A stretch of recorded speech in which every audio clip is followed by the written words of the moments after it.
A very good afternoon to you, Stefan. Now looking at the coal sector, possibly talk us through some of the projects that are currently underway.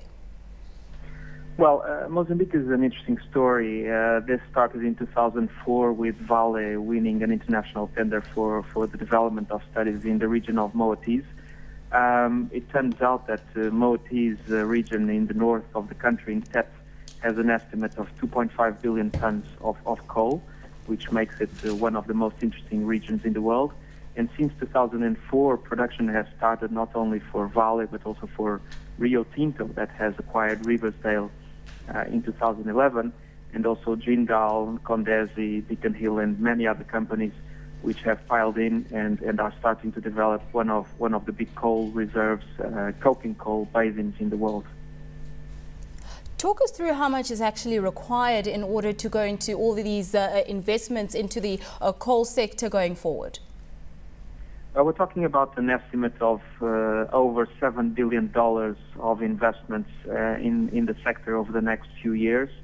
Vale has already invested over 1.5 billion, and out of these 7 billion, two-thirds are concentrated in the Vale and Rio Tinto investments. But you're not only talking about specific coal investments, you're talking about all the infrastructure that goes around the development of these mines and bringing the products from inland to deep seawater ports. And there you're talking about an extra over $7 billion of infrastructure in railroads, roads, bridges, ports and airports upgrades, which will involve many contractors from all over the world, not only South Africa, but particularly Brazil, China, Portugal, and also obviously local companies. Looking at all of this investment, seems to be pretty large, but looking at the financial sector within Mozambique, does the financial sector have enough muscle in order to help with these investments that are going through the coal sector? No, these investments typically rely on the international stock markets and on the capacity of big companies such as Rio Tinto and Vale and others to raise capital and debt in the international capital markets and out of their own balance sheets. And obviously where the local financial sector gets involved is in all the activities that revolve around the giants of the industry. So what you're seeing in Mozambique nowadays is a massive interest from companies that want to serve the big projects, and those companies need local financing. And the Mozambican finance sector, particularly the retail sector and the commercial banking, is fairly developed. There's a number of banks, particularly Portuguese and South African banks, and for reasonable amounts and smaller amounts of investment, the market is ready. Obviously, when you're talking about hundreds of millions and millions of dollars, you have to tap the international markets. There are many projects there in Mozambique in terms of the coal sector, but talk us through some of the issues or concerns that you have within the coal sector.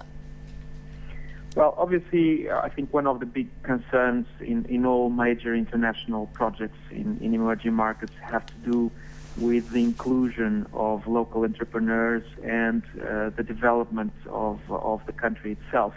And what you want to ensure is that, number one, the investment is profitable for everyone involved, and that the people involved are also the local populations, obviously for social reasons and to improve the quality of life of a country such as Mozambique, which is still dependent on foreign aid and has still rising but low levels of development.